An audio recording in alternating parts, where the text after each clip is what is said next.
You're watching News at 10. Let's start with a big one.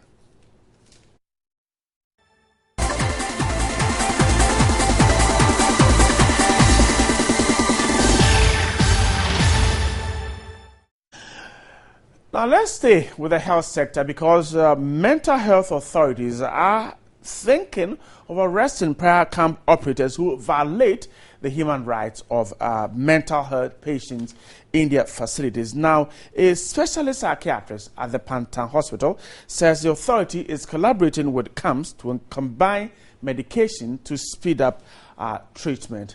Odilio Fori had been visiting some of these camps and has this report.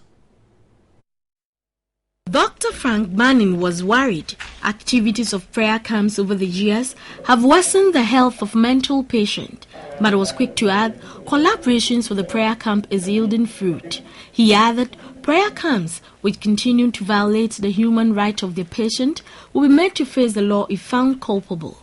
The Mental Health Authority is actually going to regulate the way they do their things. Now, people could actually be arrested for violating the human rights of these people they keep there.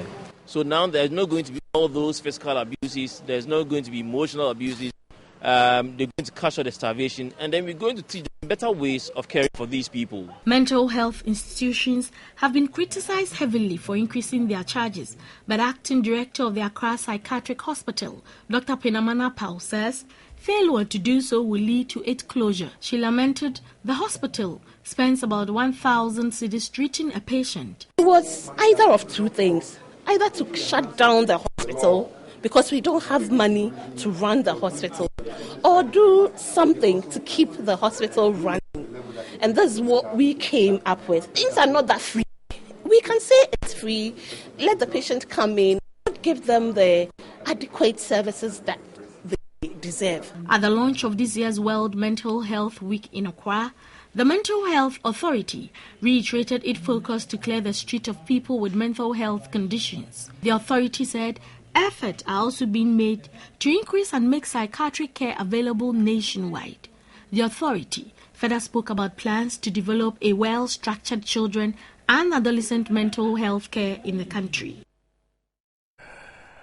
Right, so tonight we're discussing mental health, and I guess you're going to join us with your views, your comments. Our social media platforms are activated. Our phone number is 0302763450. That number is activated. Speak to me when the phone lines are open. Now, my guest in the studio to help us discuss mental health.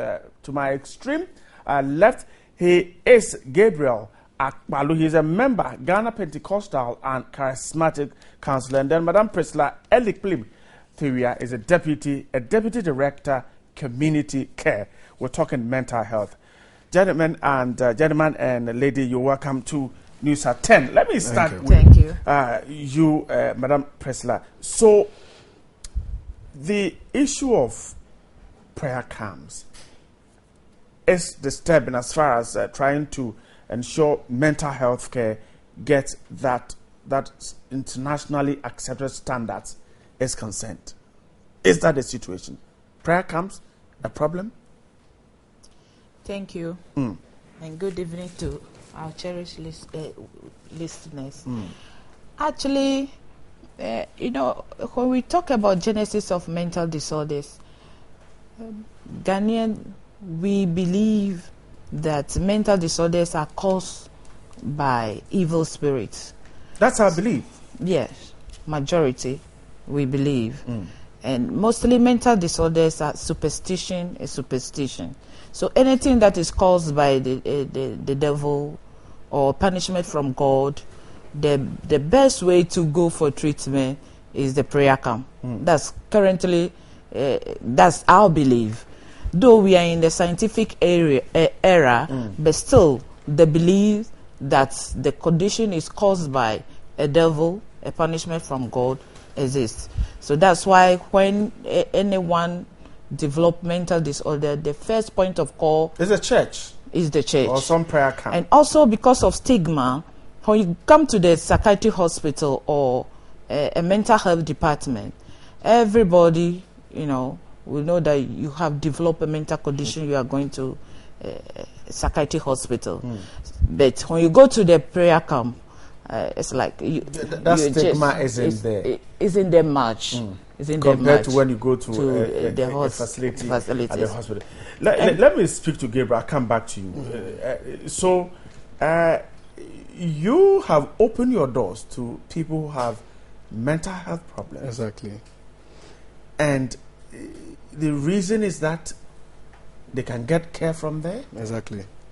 You know, according to a research by Dr. Foriata in 2013, that's University of Ghana Medical School, she said that 70% of those with mental illness go to the churches and the prayer camps to seek recovery from that side. And yes, it's true, the church has played a big role and have been of support to people with mental illness.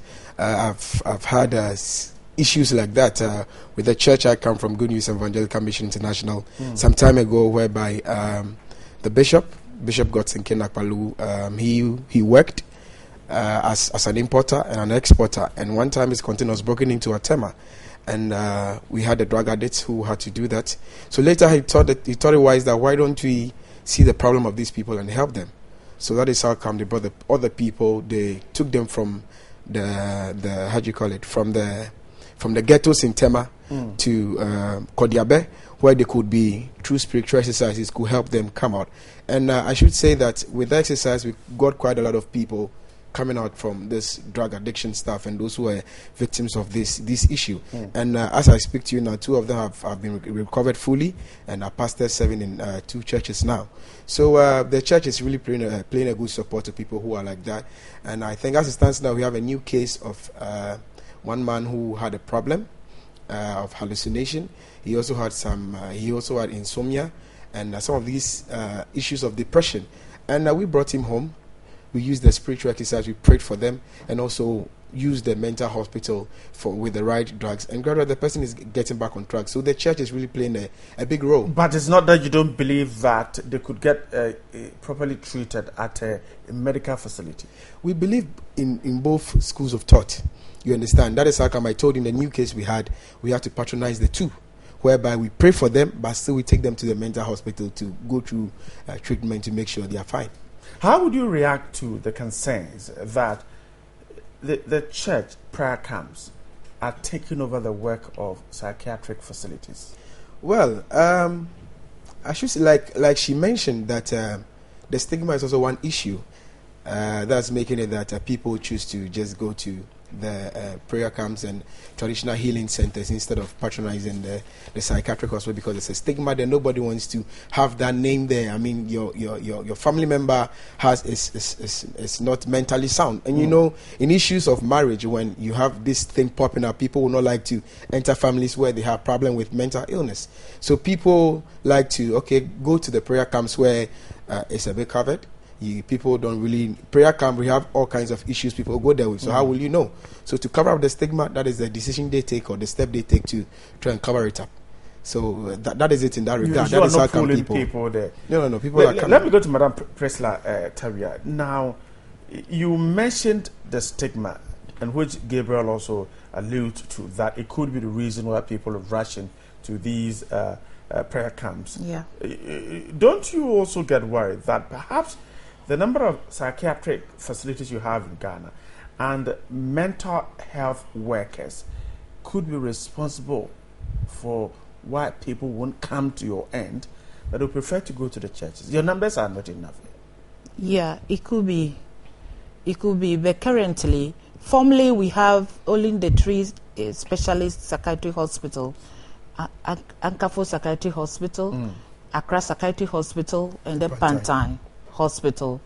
They are the 3 main facilities that cater for mental disorders or people with psychological distress. But currently, we have extended our care to all facilities, all health facilities in the country.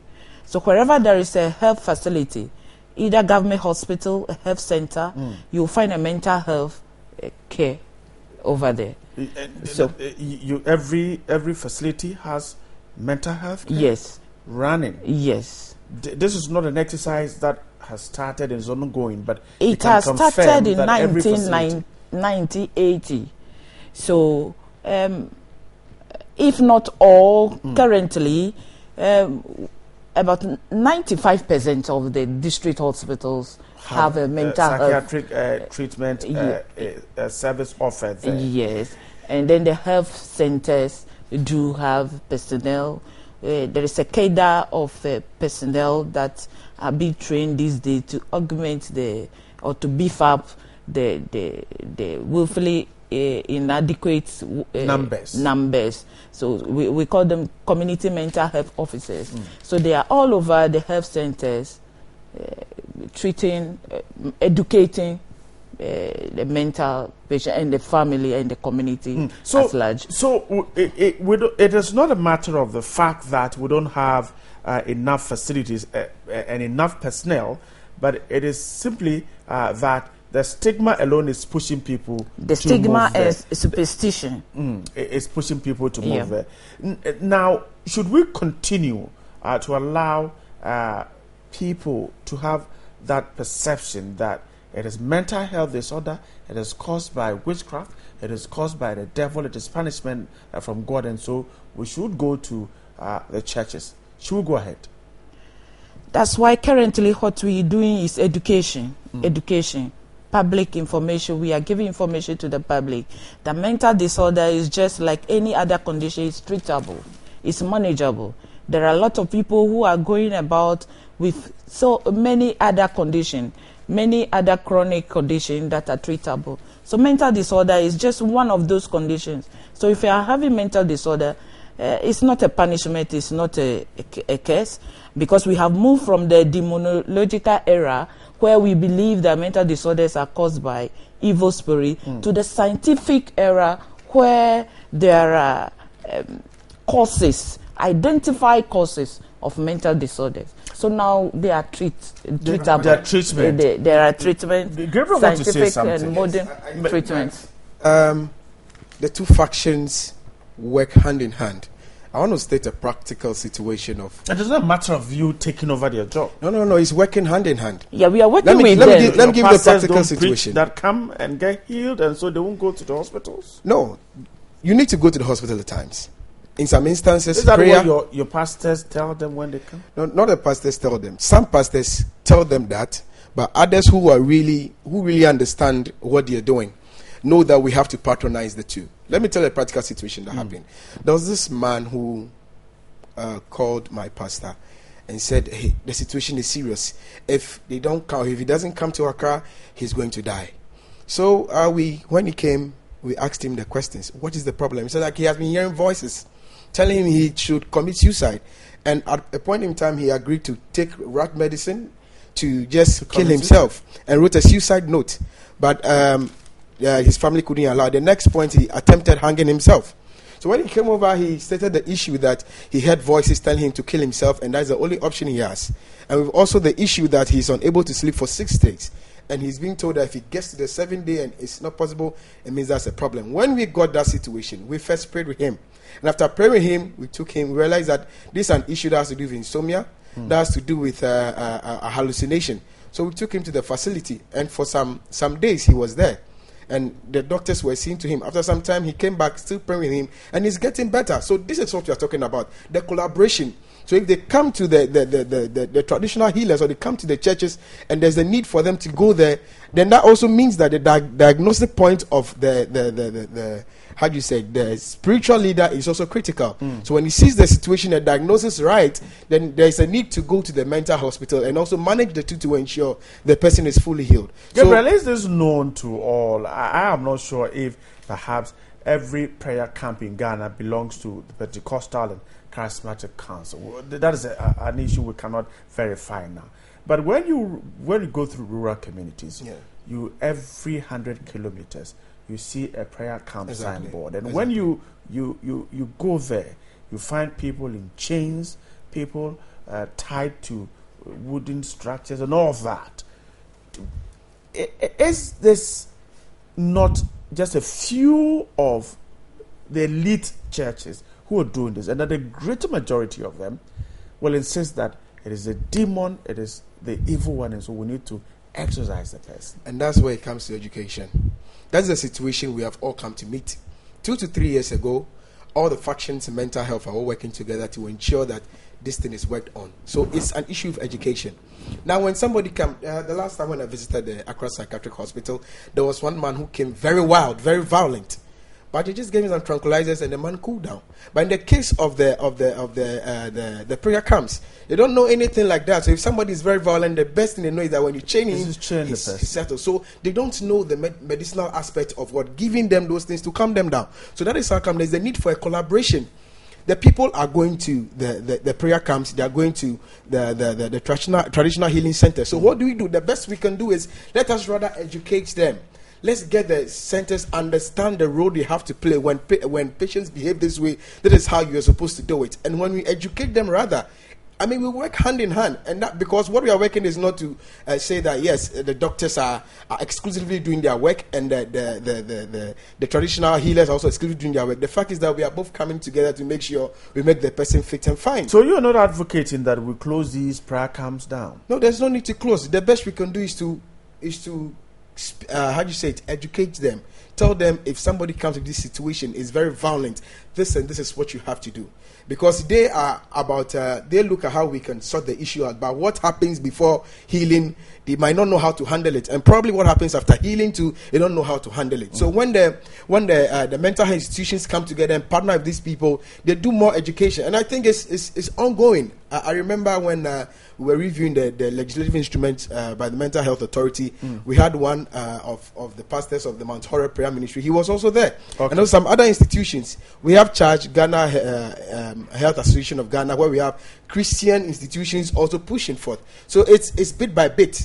People are getting it gradually. So what the authority can do is that we can put all of them together and try how we can monitor whatever they're doing. And with that, we are helping solve the problem. Okay. Whether they go there more or to the hospital Let more, me get my viewers to join us on this discussion. You can speak to us on 0302 763 450 0302 763 450. Join us and ask questions if you have any, or perhaps you want to make a contribution. 0302 763 450. Let me quickly come back to Madam Priscilla Tawia. So, from what Gabriel is saying, and from what you have just told me, stigmatization and all of that, how do you see the role of families in perhaps worsening the mental health of your members when it strikes? Thank you. Before we go to the role of the families, let me quickly add to what Gabriel just said. Gabriel's facility is just one of few facilities that we have started work with. So we Mental Health Authority, currently we are working with the prayer camps. We are not working against them, or we are not taking their jobs from them. Okay, hold on. Madam, hold on. Let me get Razak from Tamale to join us on this discussion. Razak, good evening and thanks so much for staying there. Yeah, hello, good evening. Razak, please go ahead. Okay. Please, what I wanted to say is that actually it's a two-way street, because the spiritual aspect is very important as well as the medicinal aspect. So at the end of the day, going to close down the prayer camps, it will be inappropriate. There should be a collaboration so that at the end of the day, everything that is to be done will be done. But closing these prayer camps is not going to help anybody. That's just what I want to say. Razak, I'm grateful. You called us from Tamale. Right. Madam, so you're making a point that Gabriel's entity is one of the few that you're working with. Yes, we are working with them. Our aim is not to close them down, but the closing them down will come when maybe in the future, after training them, educating them, training them on the basic principles of management of people with mental disorders, if they continue to do to do the wrong thing, like chaining people, flogging them, like as if we are still in the demonological era, beating the bad spirit out of them. Of course, if the bad spirit is in him or her, they'll beat the spirit out.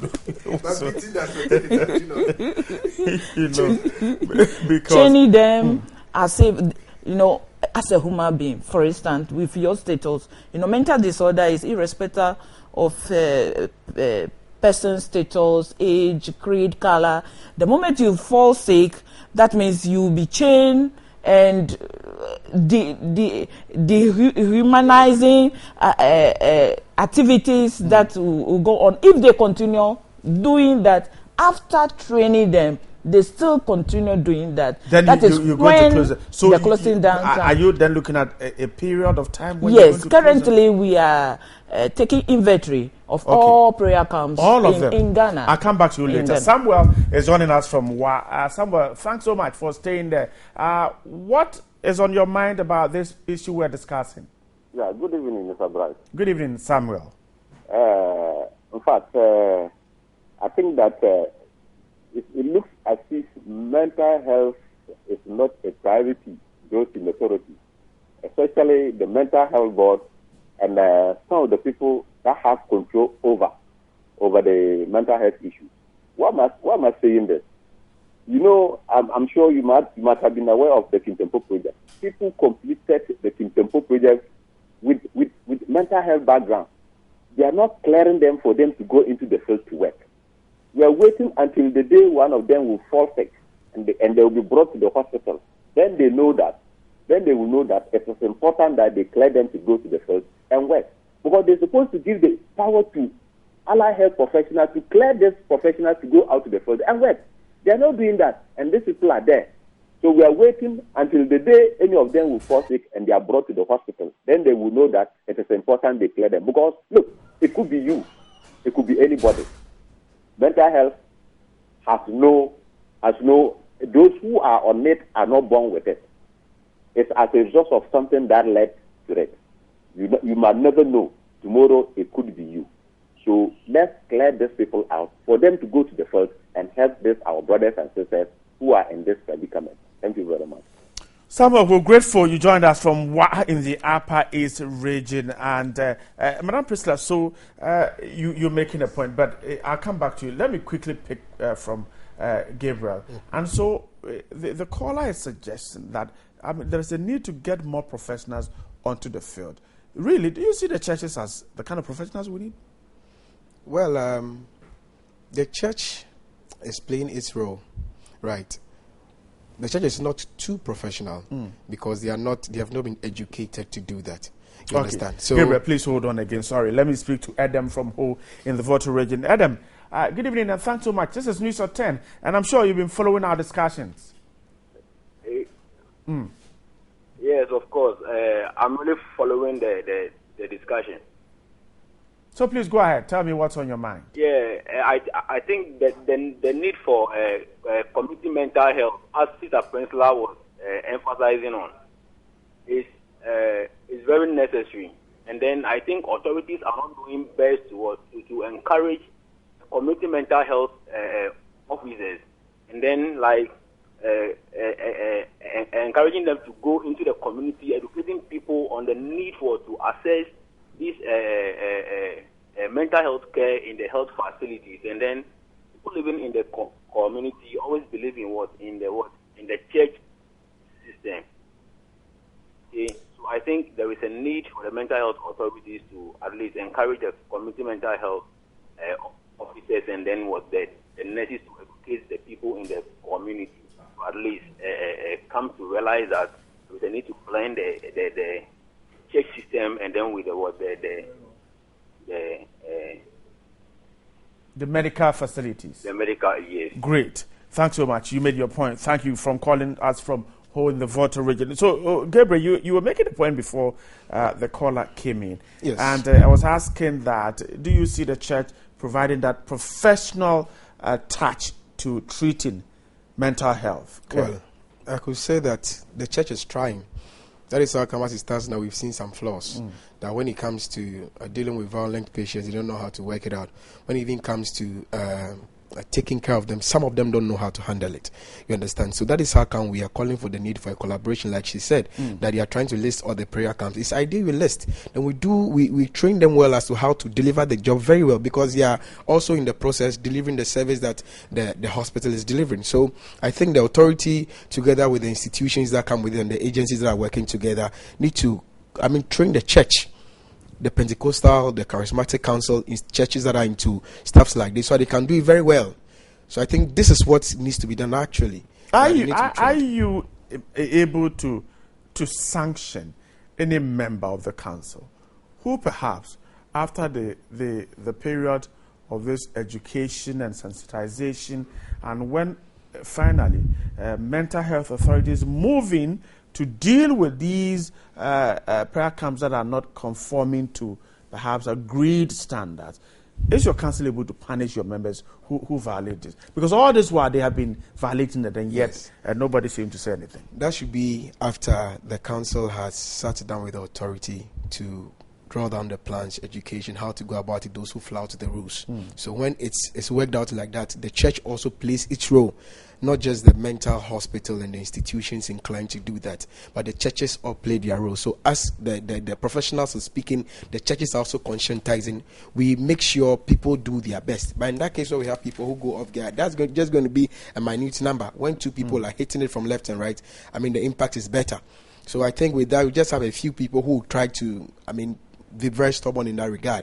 But I think when it gets to that stage, of course, sanctioning can come in because they flouted the rules. So yeah, when it gets to that stage whereby both sides have spoken to the people within the value chain and they don't work it out, of course there should be some sanctions to discourage others who also want to do same, so that it becomes sanctity and sanity in the mental health process. Let me go to Madam. We're beginning to wrap up this conversation, and so you have set aside timelines to go through the processes, and when do you hope to stop and then to say that now we're going to punish those who go against our law? Thank you. We just started implementing the Mental Health Act.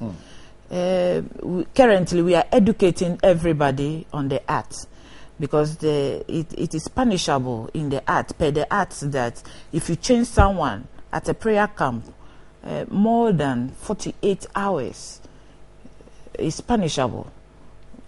500 penalty points, and the point is 12 cedis.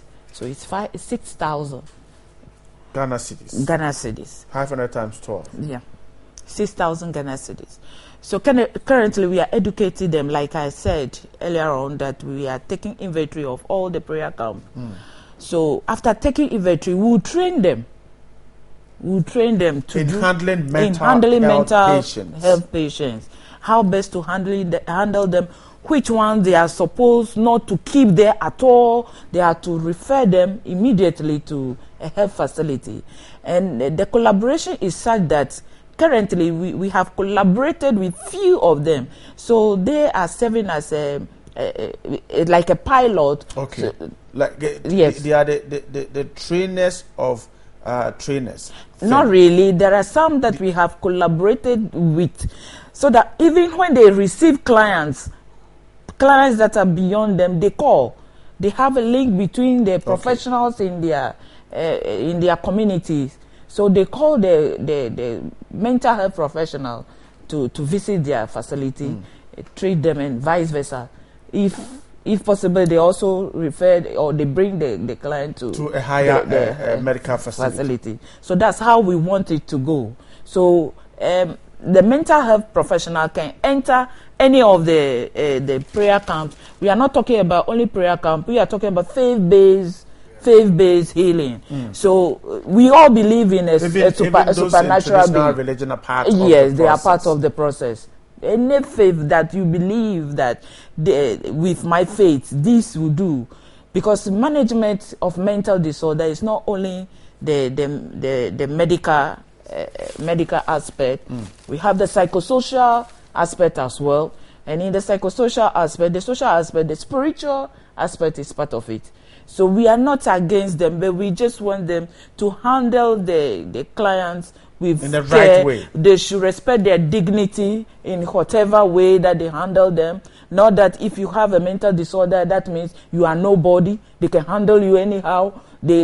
Some are being kept under the mercy of weather because they want the bad spirits to to leave them. When rain beats the bad spirit will run away. That's it.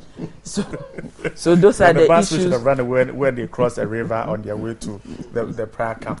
Gabriel, let wrap up for me. So, Mental Health Week in Ghana and the fact that you guys are doing such a great job to deal with this problem. Which way do we go in wrapping up? I think I still talk about what I mentioned earlier on the collaboration. Like that's already happening. We should collaborate more and have patience with the system.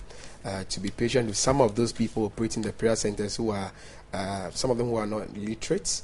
You have to exercise patience with them to get it up to understand. Our major goal is to make sure that the patient who is being treated should be well treated by both factions. So we make sure that we give them the right training and be patient with the system. And also GPCC will also play a role. And I think we also encourage more of the denominations in the Pentecostal and Charismatics to open up centers like that and also have a collaboration with the Mental Health Authority to have more education for them. And I think that will really help us. But finally, what I want to talk about is the funding. I know funding is quite difficult when it comes to mental health because people don't tend to see the benefit. As it stands now, Danida and UK is quite doing well. That Britain is doing very well to mental health in Ghana. But then I think that corporate Ghana also has some roles to play. We have to revise our corporate social responsibility policies to inculcate mental health. Yeah, so that we could support, because look at what is happening at the hospital now. Now the prices have been increased. If somebody wants to be how do you say, to get to the VIP side because he has a problem, for 2 weeks he has to pay 600 Ghana cedis. For a month he has to pay 1,100 Ghana cedis. That's on the higher side. But I think if corporate Ghana comes in, this company, the telcos comes in, they pick some, the service industry also picks some, it becomes very easy, and reduce the cost of the service in Ghana, and it helps all of us. We can do it ourselves, so let's all play our role, as the GPCC also plays its role to ensure that there's dignity accorded the mental health patients and our nation as well. Gabriel Akpalu is a member of Ghana Pentecostal and Charismatic Council, and Madam Priscilla Elikplim-Taria is a Deputy Director, Community Care. Gentlemen and lady, I'm grateful for your time tonight. Thank you very much. Great. Well, we'll come back on the Echo. We'll talk about utility prices and perhaps if you're ready to pay more. Stay there. This is News at 10. We're coming back.